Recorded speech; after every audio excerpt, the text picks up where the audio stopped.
Hello and welcome to virtualtraining.us. My name is Devan Gandhi. In my previous video, I showed you how to install Cisco Call Manager 11. In today's lesson, we are going to go ahead and go one step further and do some basic configuration. The only prerequisite for this lesson is make sure you have your Call Manager server powered on and all the services are up and running. If you just powered it on, then give it about 5-10 minutes for it to fully come up. Sometimes it may take longer depending upon your hardware. So let's go ahead and get started. I'm going to open up the Firefox and type the IP address for the call manager. And we're going to go ahead and go into the Unified Communication Manager and log in with our username and password we created.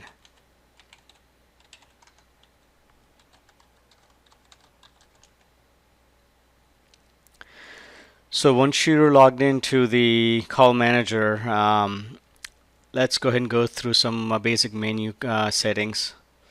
So on the top right hand corner we have the different management web interface GUIs that you can select from. So right now we are in Cisco CM Administrator, so this is what this is. Cisco Unified Reporting is where you can go and pull up some reports on like call manager cluster, database status, and some other stuff that you can do right here. Disaster recovery system is where you would go and configure your backup. Now it's asking for a username and password. I think since we have the same username as password, I'm just going to type that in and that should work.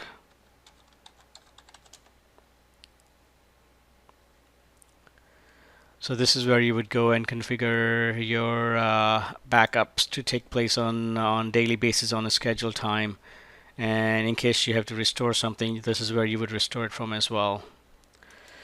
Unified serviceability. This is where you can go and make sure that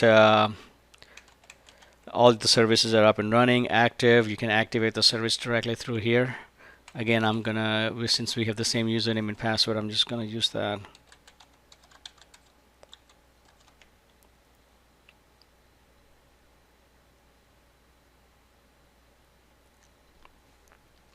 So this is where right here you can go and look at the service activation and what services are active.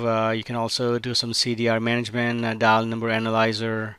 So since you see we went ahead and activated all the services on this call manager because this is the only server we have right now. So these are all showing active. If you need to do, you can go right here into feature services. And this is where you would go and restart a service if needed to. So right here it tells you when the service was started, day, time, how long it's been up and running. So this is where you would go and restart the service or stop if you needed to. And the last thing is the OS administration. This is where you can go in and configure the NTP server.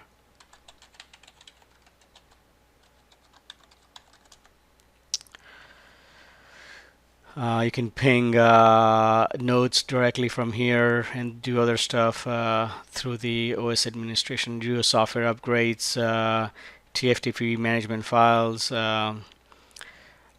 NTP servers. You can look at those right here. So let's go back into the CM administration page.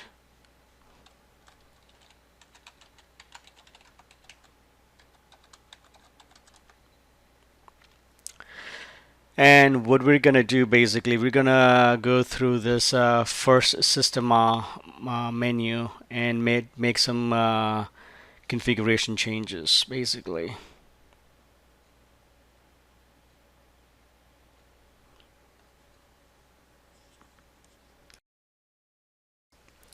So first thing we're gonna do is change from the host name to the IP address. Because unless you have the DNS configure, I prefer using the IP address versus using this host name. So I'm going to remove this right here and put that in the description.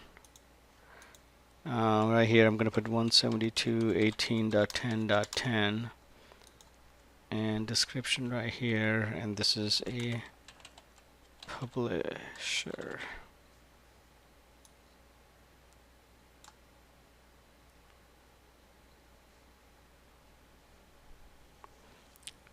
Okay. So the next thing we're going to do is go ahead and go into the enterprise parameter and use the IP address versus the host name. So I'm going to copy this right here, go into the enterprise parameters, and you want to scroll down till you see a URL parameters.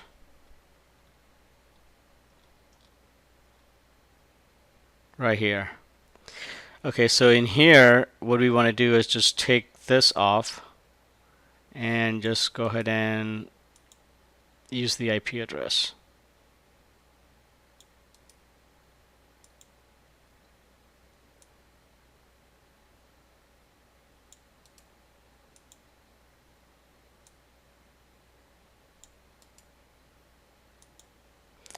Same thing right here under secure parameter, we want to do the same thing. We want to go ahead and change that and just use the IP address.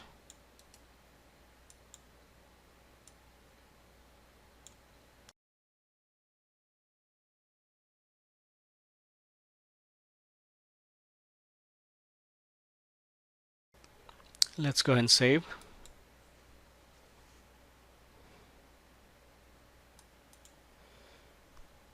So the next thing we're going to do is go ahead and create some call manager groups.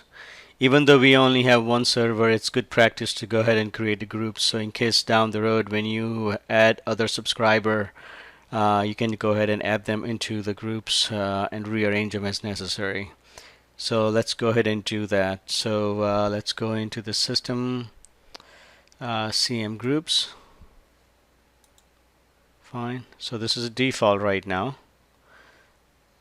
And what we're going to do is we're going to go ahead and change the default one. So from this default, I'm going to change this. I'm going to call it CM space or underscore. I don't want to put any space. 10_11.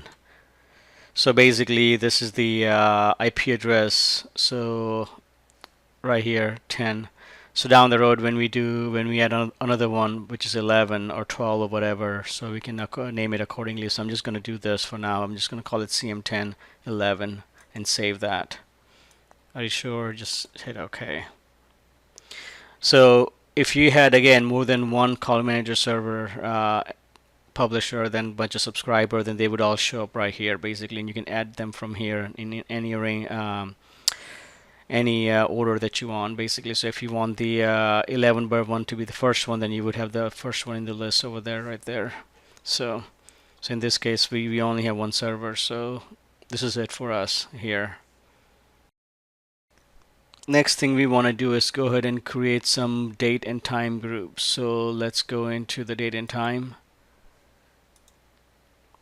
And this is the default one. So I'm going to go ahead and rename this to this is the Eastern, so I'm gonna call this US EST. Actually, this should have been Central, but okay, so let's do a CST.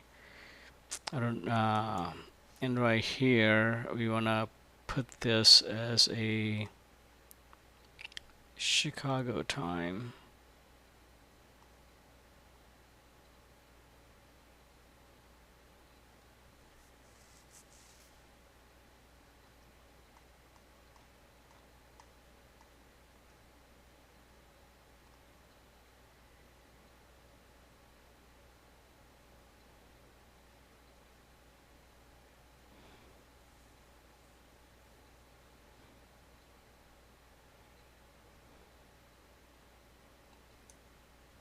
right there. And time format, we want to do a 12-hour time format. This right here is how you want to display that on your phone, basically. So if you can say either I want to do a dash or a slash, so let's leave it as a slash. Month, day, and year.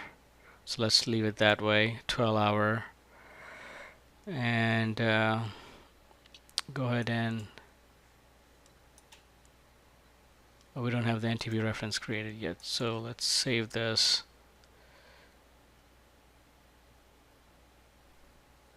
And then we're just gonna copy, and I'm gonna call it EST, which is gonna be the Eastern. Let's see, what kind of New York right there. Leave that as is. Save. Copy. We're gonna call it MST, and that's gonna be Arizona time zone. So let's see, Phoenix or Denver, doesn't matter, same one. Let's do Denver. Save. And then last one, it's gonna be the PST, Pacific time zone, so which is gonna be Los Angeles, I guess, right here. Save. So now if you go back, we should have 4: Central, Eastern, Mountain, and a Pacific time zone.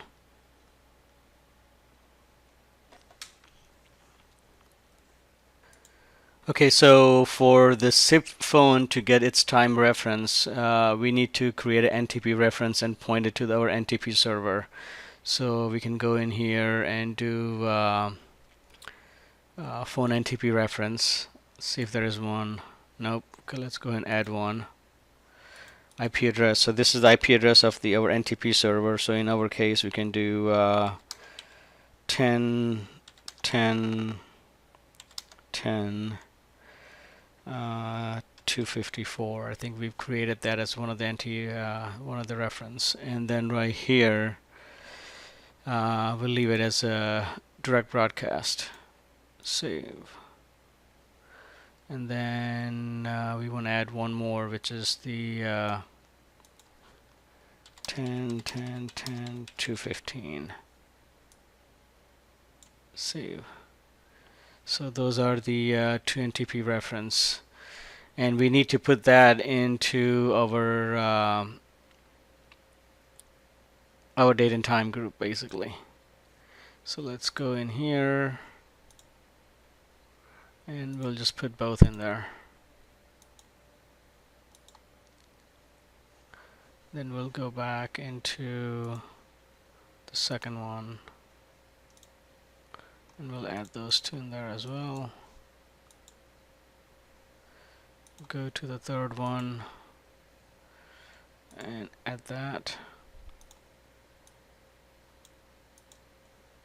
Save. And go to the fourth one and do the same thing.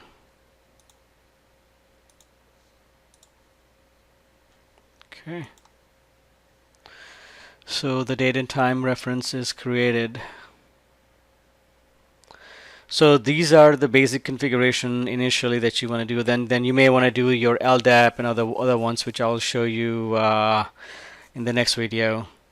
So these are the basic configuration needed on the call manager. Now, as you create more location, then you need to do a regional information and other stuff, which I'll show you guys how to do that as well.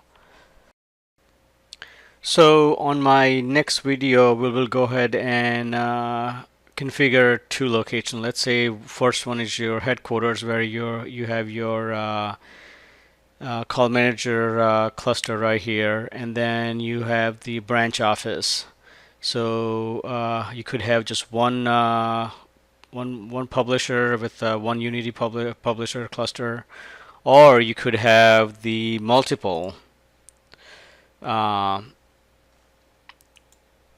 Like this, where you have the publisher, you have a couple of subscribers, you also have the Unity publisher, and subscriber for backup and redundancy. You have the branch office with the same, like you have a soft phone, a couple of hard phones, computer connected behind it. You have a layer 2 switch, voice router, some sort of firewall, which goes into the cloud basically through some sort of MPLS or Ethernet service or whatever you guys have, or maybe a frame relay, not sure. So this is what we're going to pretend that we have, since we only have one server. So we're gonna this is what we're going to use basically, is this scenario, and we'll create some objects like a device pools, calling search space and stuff like that for headquarters and then branch office. And then so as one, each video will progress based on this topology right here, and we'll see how the phone registers and do other stuff. So this is it for this video. Hopefully you enjoyed my video. If you do, go ahead and hit subscribe, and see you guys in next video.